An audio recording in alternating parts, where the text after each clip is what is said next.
Saudara, belasan orang menjadi korban penipuan CPNS di tahun 2018-2019. Namun satu dari dua pelaku masih belum juga ditahan. Total ada 12 orang yang menjadi korban penipuan calon PNS. Mereka berasal dari Sukoharjo, Klaten, dan Karanganyar. Korban menyebut salah satu pelaku adalah purnawirawan TNI, sekaligus pelatih bagi calon anggota TNI Polri. Para korban membayar lebih dari 200 juta rupiah kepada pelaku agar bisa lolos menjadi PNS meski sudah melapor ke polisi. Namun hanya satu pelaku yang ditahan. Sementara satu pelaku lainnya yang merupakan purnawirawan TNI hingga kini masih belum ditahan. Pertama itu 200 juta, terus yang kedua yang penyalur itu sekitar uang 470 juta, terus dengan bukti transfer itu ada total kerugian 220 juta. Yang sisanya itu saya dan keluarga saya itu menyerahkan secara cash seperti itu. Saat ini kita menunggu dari kejaksaan apakah berkas yang kita kirim tersebut sudah lengkap atau belum.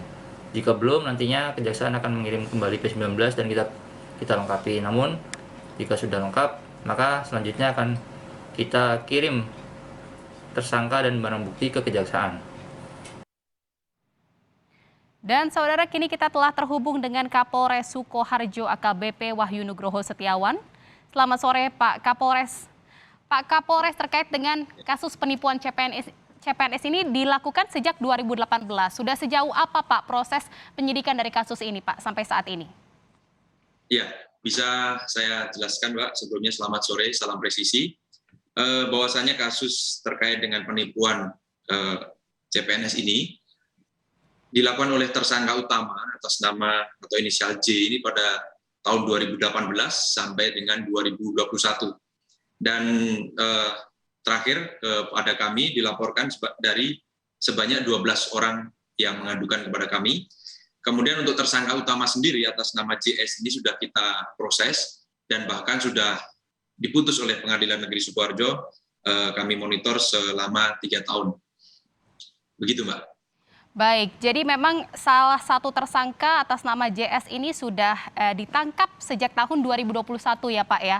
Betul, ya. Lalu Pak, katanya ada satu tersangka lain yang katanya adalah purnawirawan TNI sampai saat ini belum ditahan juga. Apakah benar Pak? Jadi atas nama DG ini perannya sebagai perantara. Jadi dari para orang-orang yang selama ini ikut berlatih karena memberikan jasa pelatihan Bapak DG ini, kemudian menitipkan sejumlah dana, kemudian distorkan kepada pelaku utama Saudara J.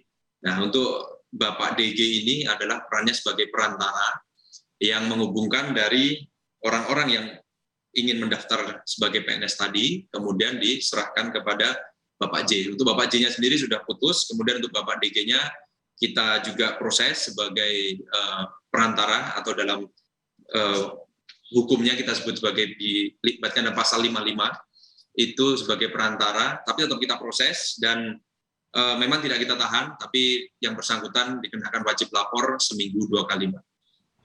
Baik, jadi purnawirawan TNI yang menjadi salah satu pelaku juga gitu ya Pak ya dalam penipuan CPNS ini yang berperan sebagai perantara juga sampai saat ini masih dilakukan penyelidikan, tetapi hanya wajib lapor 2 minggu sekali gitu ya Pak ya? Sudah penyidikan Mbak, yang bersangkutan sudah ditetapkan sebagai tersangka, namun tidak kita tahan. Yang bersangkutan kooperatif, kemudian juga wajib lapor 1 minggu 2 kali, dan yang bersangkutan juga secara rutin berkomunikasi dengan penyidik-penyidik Polres Sukoharjo. Sejauh ini ada 12 korban yang melapor Pak, dan ini adalah katanya korban-korban ini juga bukan hanya dari Sukoharjo saja, tetapi juga datang dari Klaten, dari Karanganyar juga. Apakah memang korban-korban yang dari wilayah lain dari Sukoharjo ini juga melaporkan ke pihak kepolisian setempat Pak, dan apakah ada kerjasama dari Sukoharjo dengan kepolisian lain untuk bisa mengusut tuntas dari kasus ini? Ya, untuk sampai saat ini 12 korban ini sudah melaporkan kepada kami, meskipun dari pengakuan tersangka utama J, yang bersangkutan sudah menjanjikan lebih dari 12 orang, dan kami sinyalir ini tidak hanya di kota Sukoharjo saja, namun sampai saat ini kami belum menerima laporan dari Polres lain, karena bisa jadi yang bersangkutan atau korban-korban lain ini tidak melaporkan ataupun malu untuk melaporkan, gitu Mbak. Jadi sementara sampai saat ini baru ada 12 yang secara resmi melaporkan kepada kami. Sejauh ini baru ada 12 korban yang melapor. Total kerugiannya berapa banyak nih Pak Kapolres? Untuk total kerugian dari 12 orang ini sebanyak 2 miliar, Mbak.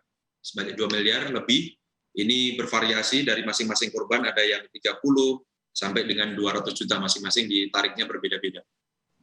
Baik, terima kasih atas laporannya Pak Wahyu, AKBP Wahyu Nugroho Setiawan, Kapolres Sukoharjo. Selamat bertugas kembali Pak, terima kasih atas bincang-bincangnya bersama kami di Kompas TV.